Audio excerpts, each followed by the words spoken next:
Hello, and in today's video, I am going to be going over animation in Dither Boy as part of the Dither Boy Beginner's Guide. These videos are like standalone, just an explainer of one feature, but in part one of the Beginner's Guide, I talked about Dither Boy's signal chain, so it'd be very helpful if you've already watched that video to understand what I'm going to show in this one. But it's okay if you haven't, you can just watch it after if you want to just find out about animation first. So I've got Dither Boy open here, and I've opened up a stock image. Doesn't really matter what you want to animate, you can follow along or just listen to what I say and apply it later on. So I'm just gonna get started by creating a dither effect to start my animation off. So I'm gonna go for the orb diffuse Y algorithm just because it's got a few more parameters than other dithering algorithms, and it's gonna help me give you something to demo the animation on in a minute. Now obviously we're not in animation mode yet because I just like to kind of set up my dither before I'm in the animation. That's just because turning on the animation kind of changes how the canvas works and loads in Dither Boy. So I've got my dither mostly sorted here, and I'm going to choose this color palette, and then I'm just going to reduce the depth a little bit of that color palette to 5, and this is it. I'm going to leave my dither at this, and then I'm going to go to file and hit convert to animation. From here it will prompt you to set up your animation. In the future this little pop-up window will likely change to give you more control over this once we've nailed down a few more animation features, but for now I'm just going to go for a 10-second animation, and I'm going to go for 24 FPS and hit create animation. So we've now got this timeline UI, and if I hit play, nothing happens because I've not animated anything. Before you do anything in animation mode, it's good to know at the bottom here you've got these two little toggles.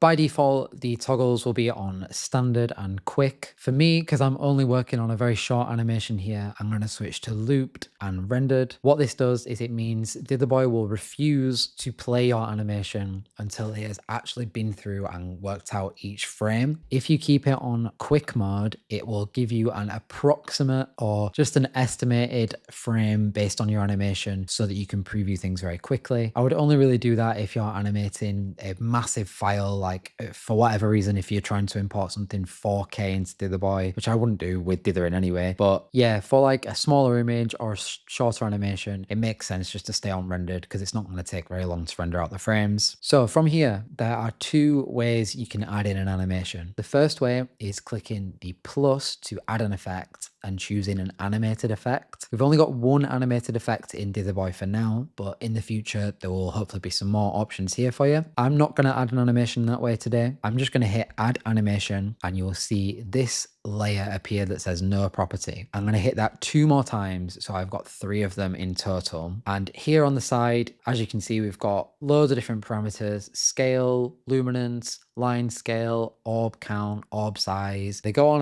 and then you've got adjustments, brightness, contrast, saturation, midtones, all this stuff, blur, denoise, whatever. So there's loads of stuff we can animate here. Less is more, to be honest, when you're animating dithering. Obviously the dithering algorithm's already doing stuff to the image, so like to keep it tasteful or to make it look good, you really just want to pick 1 or 2 things that you're going to animate. I would not recommend animating anything crazy, even though we do let you animate things like scale and stuff. But I've loaded in 3 here because what I'm going to do is start by animating the orb intensity. So right now I've got the orb intensity set to 75. If I click on my first layer and go to category of dither and then property of orb intensity, and just leave that as is, and then go to this layer below it and select again dither and try to select orb intensity. It won't allow me to do that because there is a layer already within this time frame that's animating orb intensity. So I've got to pull this layer out from underneath and try that again, dither orb intensity, and now it will let me select that on that layer. If I now try and make those overlap again, it won't let me, but it will let me drag it up as close as possible so that basically this animation layer will carry over and immediately begin this next animation layer. So I'm going to drag this one all the way out to cover the middle section of my animation, and then I'm going to move this final one to the end here. And for the last one, I will also select dither and orb intensity. So because Dither Boy stops you from overlapping these now, I can have this middle layer cover the entire middle section. Meaning what we've got set up here is an orb intensity animation followed by a different orb intensity animation and then another orb intensity animation, which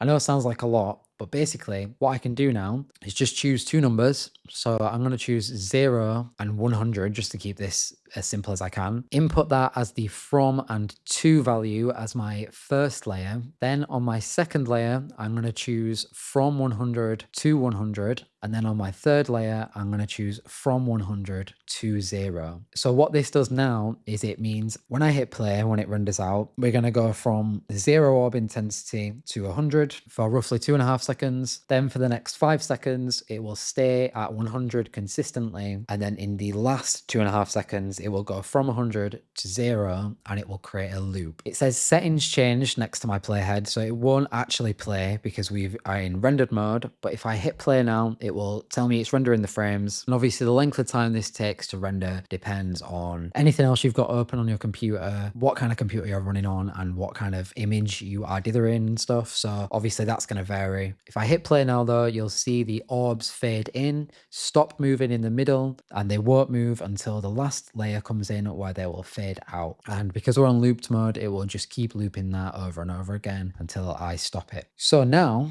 I can add another animation layer here and drag this all the way and choose dither and orb offset and go from, let's do -50 to 0. Orb offset is just the position offset of the orbs. So this will create some movement through the image. It's just going to move the orbs basically. But now I don't need to worry about the loop basically of the orb offset. If I'm moving the orbs from this position to that position over 10 seconds, that's not going to create a clean loop. But because I'm fading out the orb intensity at the end, we'll get a loop here that works despite the fact the orbs are going to start and end in a different position. So that's rendering now, and I will show you what that looks like. So as you can see, they fade in, they remain at the maximum intensity while they continue to move, and then they will fade out at the end, and it loops perfectly. So that is a timeline animation in Dither Boy. These will work with other properties as well. I would encourage you to just experiment in the pre-animation mode. So don't do file, convert to animation immediately. Find something that feels nice to move around on a slider and then animate that property from there. Not all animations will appear on the timeline though. So temporal variation is a pattern that is applied to your image before the dither. So this doesn't have a from and to by default. You just choose a pattern, choose the intensity and the speed. And as you can see, it's applied the pattern to the whole image without me having to animate any specific property. You can make an animation layer and choose temporal variation and like intensity or speed or whatever. Doubling up on an animation like that is going to add to our render time. So I'm not going to do that for this video. I'm just going to delete that animation layer. But anything else that you add, like epsilon glow, which is obviously brought in all these new controls like threshold, radius, all of these. When you do add animation, it will give you the option to animate all of those that you add. So you can continue to just use Dither Boy how you would anyway and sort of work things into your animation. So like I've got this tint here. If I just expand the timeline upward and I just add 3 layers and choose category, tint, property, opacity, and do 0 to 50 for the first one, move it along, do